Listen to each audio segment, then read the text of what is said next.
Dura crítica de integrante de las FARC a Corte Constitucional. Dice que el alto tribunal hará trizas lo pactado con el gobierno. Naciones Unidas pide a las FARC respeto a la Corte Constitucional. Comisionado de Paz propone pacto para no dañar acuerdo de paz. Crean cuerpo élite para perseguir a quienes amenazan a líderes sociales. Banco de la República rebaja al 6.25% las tasas de interés. Gobierno eleva propuesta de reajuste salarial para trabajadores estatales. Panamá reduce permiso de estadía para colombianos, venezolanos y nicaragüenses. Nairo Quintana, vestido de rosa, como le gusta a Nairo Quintana el rosa, como le gusta ese rosa también a todo Colombia. El colombiano Nairo Quintana recupera el liderato en el Giro de Italia. Fallo de tutela permitirá acceso de la prensa a los partidos Cali Millonarios y Bucaramanga América.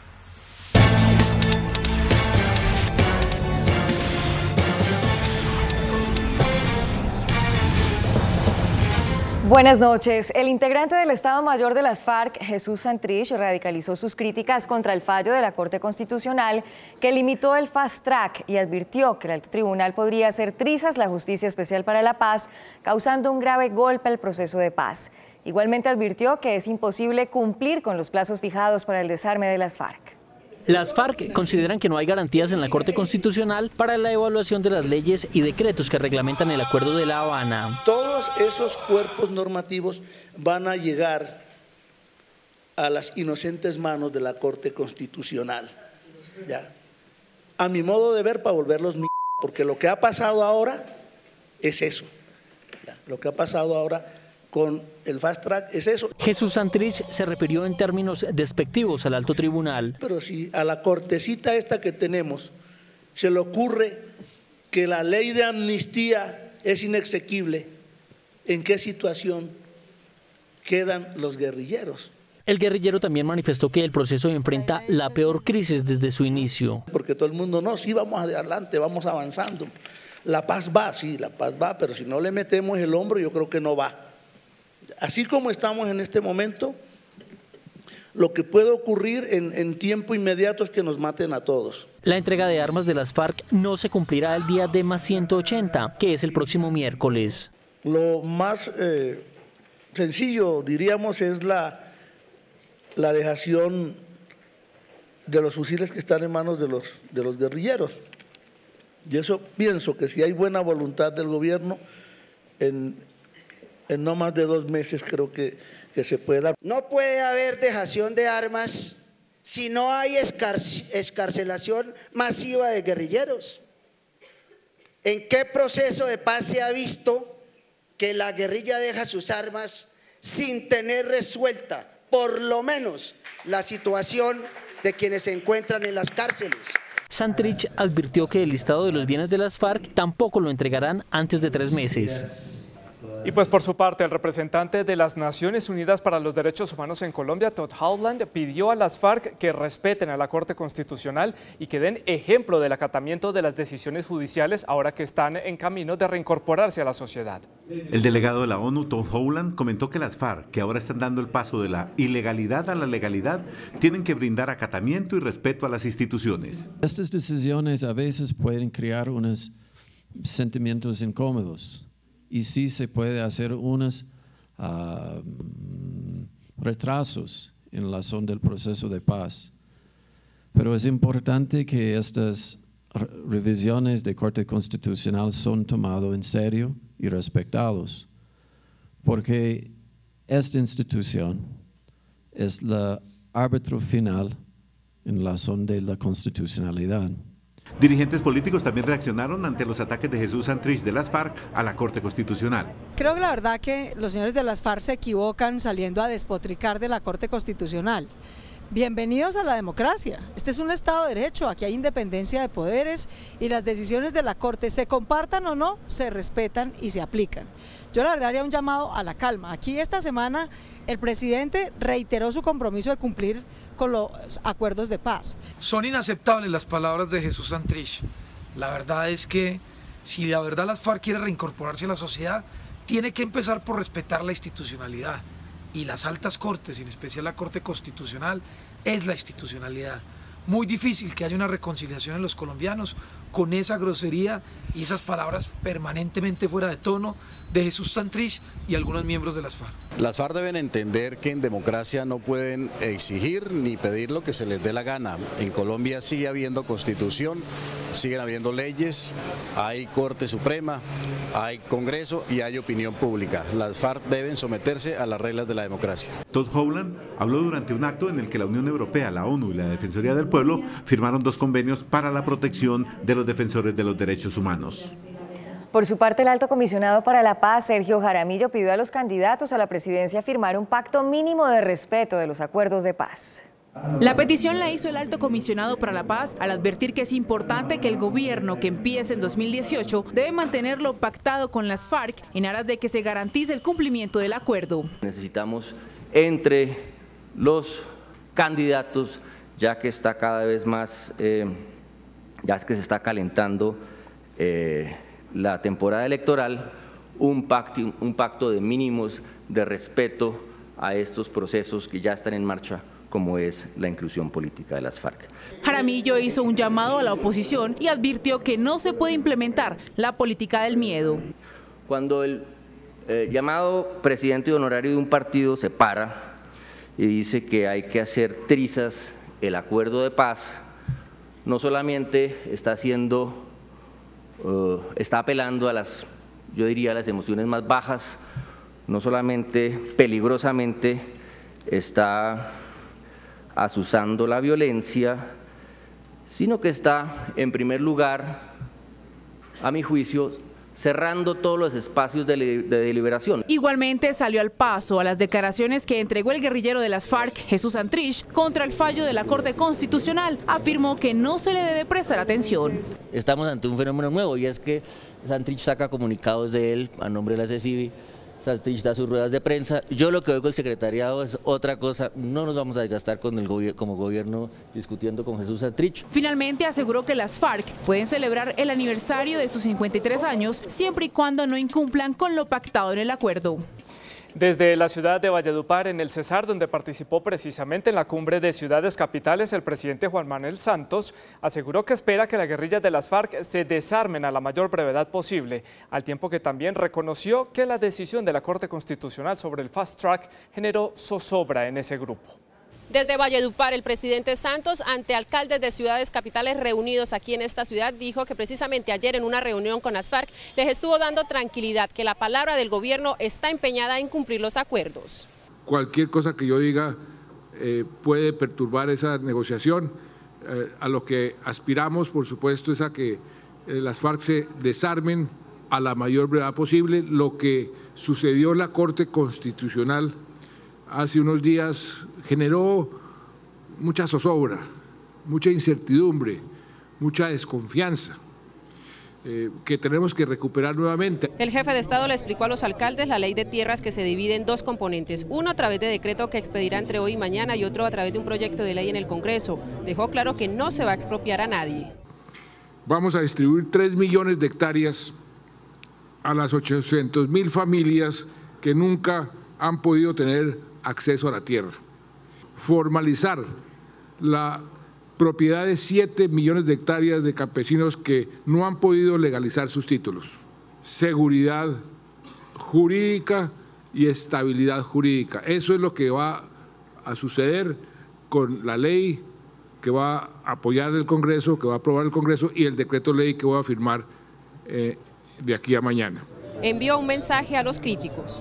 Quiero nuevamente decirles a los que están atacando estos proyectos que vamos a poner en peligro, que estamos debilitando, que se lean los acuerdos, que se lean los decretos, que se lean los proyectos de ley. Ahí no hay ningún adjetivo siquiera que medio ponga en peligro la propiedad privada. Todo lo contrario, se ratifica ese principio fundamental de nuestra Constitución. El presidente Santos también respondió frente a las facultades especiales que le dio el Congreso. Dijo que vencen el lunes y que se han expedido 15 decretos ley y otro número parecido saldrán entre el viernes y el lunes. Hemos tenido el cuidado, contrariando a los críticos que dicen que estamos abusando de esas facultades, no, Todo lo contrario, le hemos puesto un filtro bastante severo a esas facultades para cumplir con las exigencias de la propia Corte Constitucional y para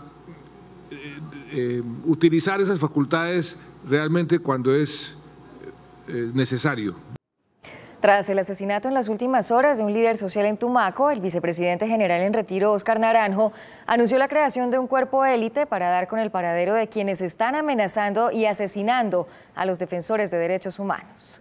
El vicepresidente Óscar Naranjo aseguró que el asesinato de Víctor Castillo, ocurrido en uno de los barrios más populares de Tumaco, no quedará impune, por lo que se comprometió a dar con los responsables de este crimen. La capacidad de inteligencia y de investigación judicial y al mismo tiempo la capacidad de prevención y de disuasión policial, y por esa razón he sido informado de que se ha puesto en marcha todo un procedimiento para garantizar un incremento de una unidad especial de intervención policial que se sumará a las capacidades ya existentes en Tumaco. El vicepresidente se reunió con líderes sociales y autoridades locales con quienes analizó la difícil situación de orden público en el municipio. A ellos les anunció la creación de una presencia institucional en la población. La conclusión de esta reunión es que es necesario tener una respuesta integrada, donde además haya articulación perfecta entre la gobernación del departamento y la alcaldía de Tumaco y el gobierno nacional.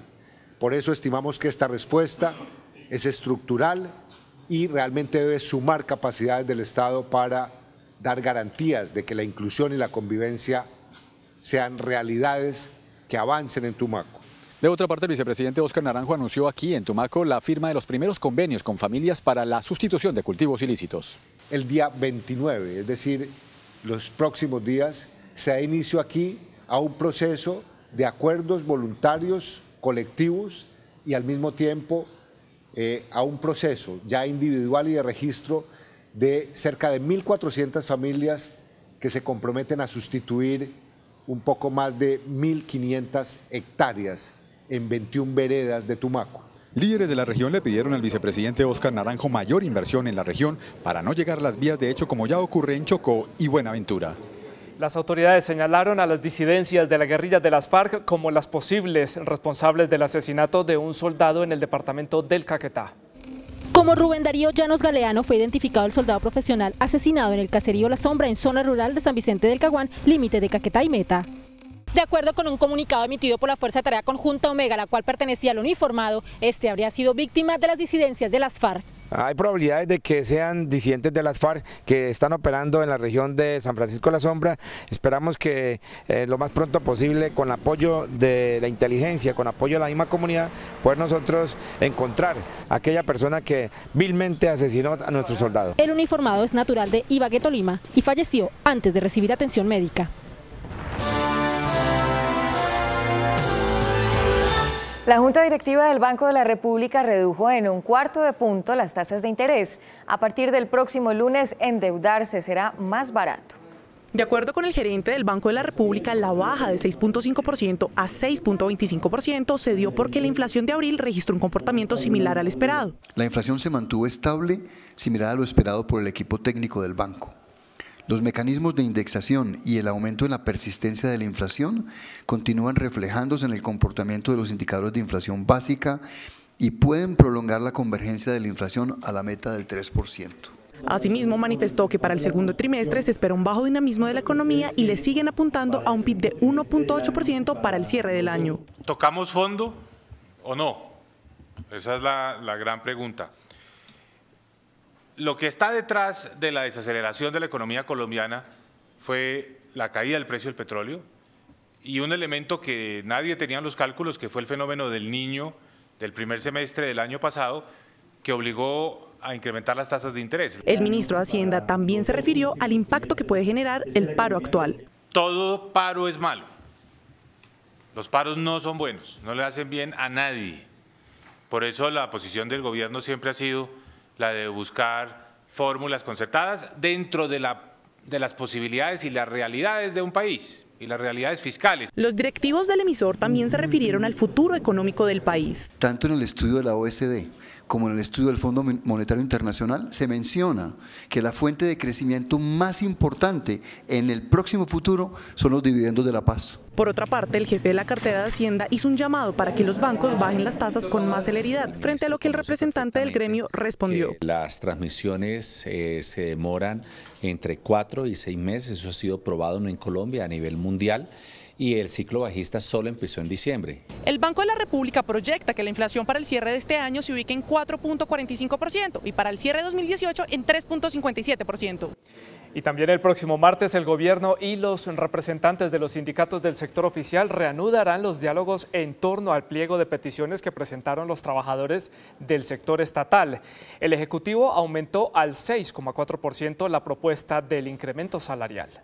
El gobierno elevó a 6,4% la propuesta de reajuste para los trabajadores estatales. El viceministro de Hacienda ha hecho muchas reflexiones aquí, que también es importante que el país las conozca, sobre cómo está la economía, qué está pasando con el país, todo el respaldo de inversión que este gobierno ha hecho en los trabajadores públicos, 23.000 nuevos empleos, que es muy importante, la formalización de muchísimos trabajadores en distintas entidades públicas y una inversión que es casi el 30% de una reforma tributaria en lo que hemos invertido para que todas las entidades públicas que se han sentado a hacer una agenda con el Estado puedan avanzar en mejores condiciones. Representantes de las 7 centrales obreras han unificado sus pretensiones salariales y exigen un incremento del 10%. Donde se compense la pérdida del poder adquisitivo con el IPC causado a 31 de diciembre, más una capacidad de aumento del salario. El salario mínimo de los empleados públicos está fraccionado o dividido por niveles jerárquicos, partiendo desde el salario mínimo como la base y un límite de acuerdo a los niveles y grados salariales, dependiendo si corresponden al nivel asistencial, al técnico, al profesional, al asesor o al directivo. La bancada sindical está actuando en armonía, ya no hay ese ejercicio de que unas nuevas centrales y unas tradicionales, las 7 centrales actuando todos en línea para dar las correspondientes respuestas al gobierno nacional. 2, se estableció el diálogo y se recuperó porque al inicio hubo crisis frente a que no hacía presencia el viceministro de Hacienda. Lo anterior en el término del segundo día tras el reinicio de la negociación colectiva del sector público, cuyas conversaciones entre el Ministerio de Trabajo y las distintas centrales obreras y confederaciones sindicales continuará el martes próximo. Bogotá contará por fin con un sistema de semaforización inteligente. El secretario de Movilidad, Juan Pablo Bocarejo, anunció que la licitación se abrirá en julio. En este momento tenemos un sistema semafórico muy obsoleto, de los años 60. Los semáforos viejos en Bogotá tienen los días contados. El secretario de Movilidad anunció que este año se contratará la semaforización inteligente. Vamos a adjudicar los semáforos en el año 2017. Eso implica que por tarde debemos estar abriendo la licitación de semáforos hacia el mes de julio, los primeros días del mes de julio de este año. Los nuevos semáforos permitirán mejorar la movilidad, tendrán cámaras y detectores de tráfico. Los semáforos son ciegos y sordos. La idea es que nosotros tengamos semáforos que nos den información, que tengan sensores, que tengan cámaras y a partir de eso el tiempo de verde se asigne en tiempo real. Es decir, como está el flujo semafórico en cada momento y no necesariamente con una programación que se basa en información desactualizada. El contrato para implementar una nueva tecnología supera los 270.000 millones de pesos. La idea es que a partir del año 2018 empecemos a reemplazar de manera importante los semáforos por zonas, por corredores. Desde el 2010, la Administración de Bogotá ha intentado modernizar la red semafórica, pero todos los procesos han fracasado. Nos vamos, gracias por su compañía. A las 9:30, más CMI. A las 8:30 les contamos todo lo que pasó en el mundo. Los esperamos. Feliz noche.